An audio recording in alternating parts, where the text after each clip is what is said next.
ஓம் சாயிராம். ஸ்ரீ சாயியை பணிக. அனைவருக்கும் சாந்தி நிலவட்டும். நல்லதே செய்வோம், நல்லதே நடக்கும். சாயிராம். இன்னைக்கு விஷ்ணு சகசரநாமம் 482வது திருநாமத்தை பார்க்கலாம். அதுக்கு முன்னாடி நம்ம சாயப்பாவோட வருது பாருங்கள். நாராயணனுடைய ஒரு நாமத்தை நாம் எல்லாரும் சொல்லலாமா?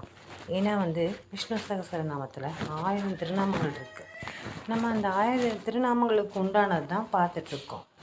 அப்போது நம்ம ஒவ்வொரு நாளும் ஒரு திருநாமத்தை நம்ம எல்லாரும் சொல்ல ஆரம்பிப்போம். சரிங்களா?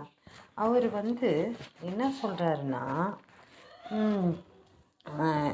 ஒவ்வொரு திருநாமத்தையும் நம்ம படிச்சுக்கிட்டா ரொம்ப ரொம்ப நல்லது. அதாவது ஏதோ ஒரு திருநாமங்கள், நாராயணாயா, மாதவா, கேசவா, மதுசூதனா, திரிவிக்ரமா, கிருஷ்ணா, ராமா, ஜெய் ஸ்ரீராம் அப்படின்னு சொல்லுவாங்க. ஆஞ்சநேயர் எங்கே போனாலும் ஜெய் ஸ்ரீராம் அப்படிம்பார். இப்போ அந்த ஜெய் ஸ்ரீராம்னு எங்கள் வீட்டில் ஒழிச்சிட்டு இருந்தாங்க அந்த குரல். இப்போ என் வாழ்க்கையில் ஜெய் சாய்ராம் அப்படின்னு ஆயிடுச்சு. சரிங்களா? சரி, 482வது திருநாமம் என்னன்னு பார்க்கலாம். அசத் சாராய நமக. மகாபாரத போர் தொடங்கிய போகிறது. எந்தெந்த மன்னர்கள் யாரோடு கூட்டணி வைக்கப் போகிறார்கள் என்பதே அனைவரின் மத்தியிலும் பரபரப்பான பேச்சாக இருந்தது. கண்ணபிரானின் ஆதரவு யாருக்கு என்பதுதான் மிகப்பெரிய கேள்வியாக விவாத மேடைகளில் இடம்பெற்று வந்தது. இந்த சூழலில் தர்மபுத்திரர் அர்ஜுனனிடம், கண்ணன் எப்படியும் தர்மத்தின் பக்கம்தான் நிற்பார், எனவே அவரது ஆதரவு நமக்குத்தான், இருந்தாலும் கூட நாம் பகவானின் முறைப்படி சென்று அவரது ஆதரவு வேண்டும் என்று கோருவதுதான் முறை. அவருக்குரிய மரியாதையை செலுத்தாமல் இருந்துவிடக்கூடாது.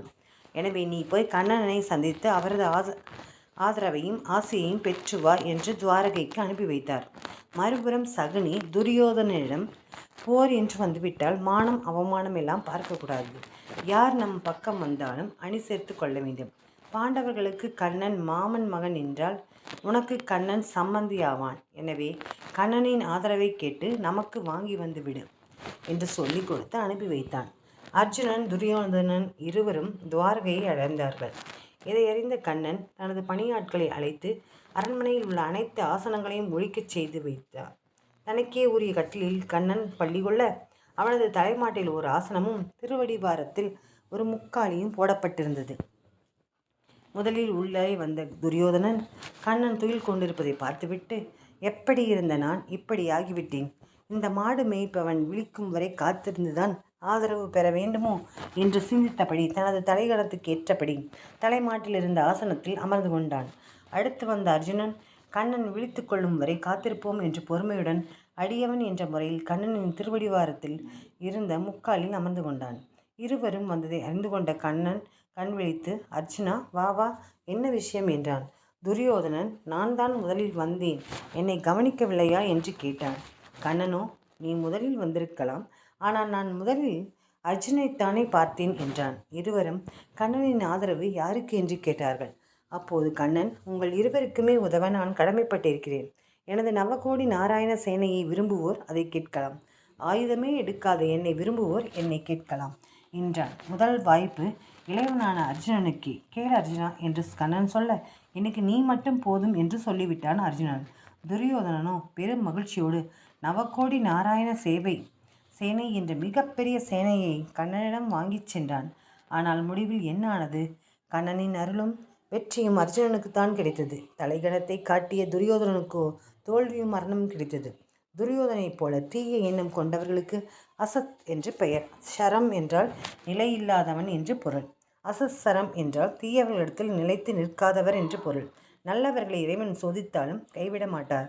தீயவர்களுக்கு இறைவன் நிறைய கொடுப்பது போல் இருந்தாலும் கைவிட்டு விடுவார் என்று பிரசித்தமாக சொல்லப்படுகிறது அல்லவா?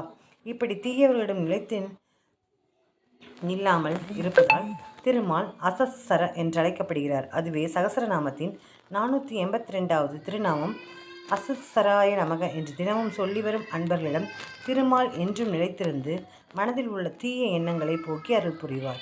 ஓம் நமோ நாராயணாய. சர்வம் கிருஷ்ணார்ப்பணம். ஜெய் சாய்ராம். சாயப்பாவின் திருவடிகளே சரணம்.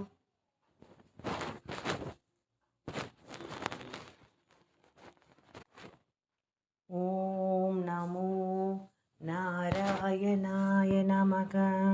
ஓம் நமோ நாராயணாய நமக. ஓம் நமோ நாராயணாய நமக. ஓம் நமோ நாராயணாய